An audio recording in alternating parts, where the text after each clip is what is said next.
चाहिए। आपको पता है ये जब माता सीता का स्वयंवर हो रहा था उस समय धनुष क्यों तोड़वाया गया था? कोई बताएगा क्यों तोड़वाया गया था? वो इसलिए तोड़वाया गया था कि जब माता सीता अपने घर की सफाई करती थी और जब उस धनुष की सफाई करती थी, साफ करती थी, तो वो अपनी छोटी उंगली से धनुष को उठा लेती थी। जब राजा जनक ने देखा कि मेरी बेटी इतनी छोटी सी उंगली से धनुष को उठा लेती है, तो इसके लिए तो ऐसा सुयोग्य वर की आवश्यकता है जो मेरी बेटी के तप की शक्ति का सदुपयोग कर सके। तब जाकर के स्वयंवर में ये शर्त रखी गई थी कि जो इस धनुष को तोड़ेगा वही मेरी बेटी को पत्नी रूप में धारण करेगा। इतनी ज्यादा तप की शक्ति पर चुनिए। और बेटा कभी भी ऐसे घर में विवाह मत करना जहां खूब पैसे, अरे इतनी एकड़ जमीन है, अरे बहुत अच्छे पैसे वाले हैं, और भैया बेटा क्या करता है, करने लगेगा, वो भी करने लगेगा, ठीक है पैसे तो हैं। और फिर जब लड़की घर से विदा होके गई ससुराल, फिर देखा कि लड़का कुछ नहीं करता, आवारागर्दी करता है और बस माता पिता के पैसों पे ठला रहा है। फिर जिंदगी भर बेचारी बेटी रो रही है।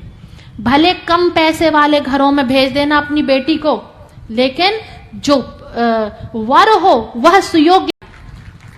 और ये जीजी आप लोग बेटियों को डराना बंद कर देना, अरे शादी नहीं होगी फिर बड़ी उम्र की हो जाएगी, तमाकू की तो खाता है, कौन से बड़े वो करता है। देखिए नशा मनुष्य के लिए राक्षस बना देती है, चाहे तमाकू हो, कोई भी नशा हो। अपनी बेटी है उसको बोझ मत मानिए, घर का कूड़ा नहीं है, वो देवी है, देवी की जैसी देखभाल कीजिए, उसके योग्य वर चुनिए। जिसने पुरुष को अस्तित्व दिया उसके अस्तित्व पर क्वेश्चन मार्क उठाया जाता है, कितने दुर्भाग्य की बात है। तो उनसे यही बोलना, अच्छा ठीक है आप पीना, शराब भी पीना, तमाकू खाना, ठीक है आप मुझे ये परमिशन दे दो कि मैं भी तमाकू खाऊं, आपके साथ बैठ के शराब पीऊं। कहे अरे तेरी इतनी मजा, तू ऐसा करेगी?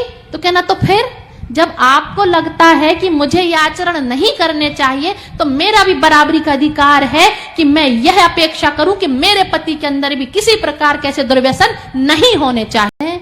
लोग बोलती हैं अरे हमारे पतिदेव तो अच्छे नहीं मिले, क्यों? बहुत गुस्से के तेज हैं, सुनते ही नहीं है, तमाकू अलग खाते हैं, इधर थूका उधर थूका, शराब पी करके नाटक करते हैं, लड़ाई झगड़ा करते हैं और अपनी अपनी चलाते हैं, सुधरते ही नहीं है। अच्छा क्यों नहीं सुधरते? क्योंकि हमने कभी प्रयास ही नहीं करा। आपने सोचा ये जैसे हैं ठीक है, इनके साथ एडजस्ट करना है। अरे भैया आप तो बदलाव के लिए बनी ही हो, आप पुरुष को गढ़ने बनी ही हो, तो अपने कर्तव्यों से पीछे क्यों हटती हो? आप बोलिए ना पतिदेव से कि सुनो ये शराब वराब नहीं करती मूर्ति है। यदि पुरुषों से बोल दिया जाए कि विवाह के बाद तुम्हें जाकर के अपनी पत्नी के घर में रहना है, वो उनके बस का नहीं है, क्योंकि पुरुष इतना अहंकारी है, वो किसी के दबाव में नहीं रह सकता। इसलिए ऋषियों ने बोला कि हे नारी, तू समर्पण की प्रतिमूर्ति है, तू त्याग की प्रतिमूर्ति है, इसलिए तू देवी है, तुझसे यह अपेक्षा की जा सकती है कि तू इतनी त्यागी है कि जिस घर में तेरा जन्म हुआ उस घर की यादों को लेकर के, उन अपनों का प्यार लेकर के तू दूसरे घर को रोशन करने की हिम्मत रखती है। बताइए ऐसा उदाहरण देखने मिलेगा? लोग बोलते अरे फलानी पूजा पिंडदान करने गए, लड़की दामाद नहीं बैठ सकते, नहीं नहीं लड़का बहू ही बैठेंगे। क्यों? क्योंकि लड़का कुल दीपक है। अच्छा तो लड़का यदि कुल दीपक है और वो अपनी मैया के पेट में पला है, तो बेटी क्या आसमान से टपक गई है? वो भी तो उसी पेट में पली है, वो भी तो कुल दीपिका है। ये कौन सी बात आ गई?